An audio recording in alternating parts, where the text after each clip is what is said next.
নমস্কার বন্ধুরা, আমি রেবা আপনাদের সঙ্গে আবার একটা নতুন রেসিপি নিয়ে এসেছি। সেটি হচ্ছে চারা পোনা মাছের ঝোল। পোনা মাছের ঝোল বানানোর জন্য আমি এখানে কিছুগুলো পোনা মাছ নিয়েছি। পোনা মাছটা ধুয়ে নিয়েছি ভালোভাবে। এবার এর উপরে লবণ আর হলুদ গুঁড়ো এগুলোকে ভালোভাবে মাখিয়ে নেব।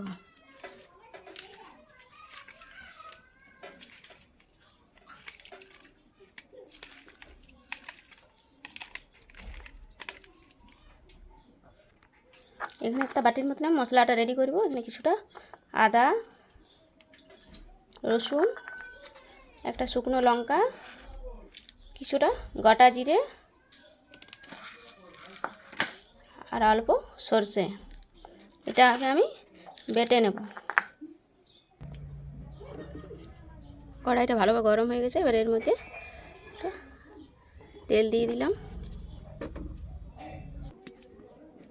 তেলটা ভালোভাবে গরম হয়ে গেছে। এবার মাছগুলো দিয়ে দেবো।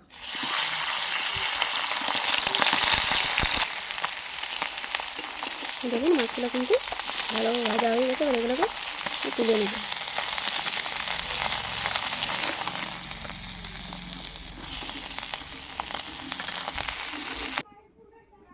মাছগুলো কিন্তু সব ভাজা হয়ে গেছে। এবার একটা কড়াইয়ের মধ্যে কিছুটা সরষের তেল, এর মধ্যে একটা শুকনো লঙ্কা আর কিছুটা পেঁয়াজ,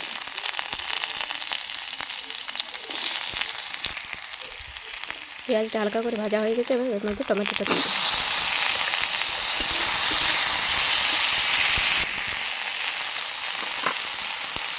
এর মধ্যে 1 চামচ হলুদ গুঁড়ো আর 1 চামচ লবণ ভালোভাবে মিশিয়ে নেব। টমেটোটা ভালোভাবে মেশানো হয়ে গেছে। এবার বেটে রেখেছিলাম যে মশলাটা, সেটা আমি দিয়ে দেবো। ভালোভাবে মিশিয়ে নেব।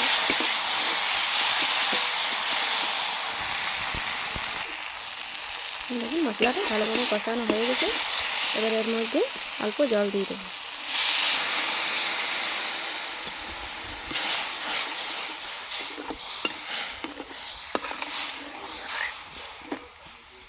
এটাকে একটু ফুটিয়ে নেব। ঝোলটা ভালোভাবে ফুটে গেছে। এবারে মাছগুলো দিয়ে দেবো।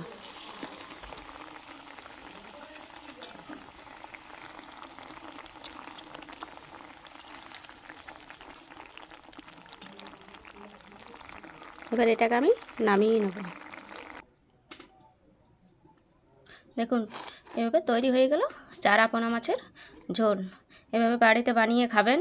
এটা খেতেও যেমন সুস্বাদু, তেমনি শরীরের পক্ষেও ভালো। আর কেমন হয়েছে অবশ্যই জানাবেন।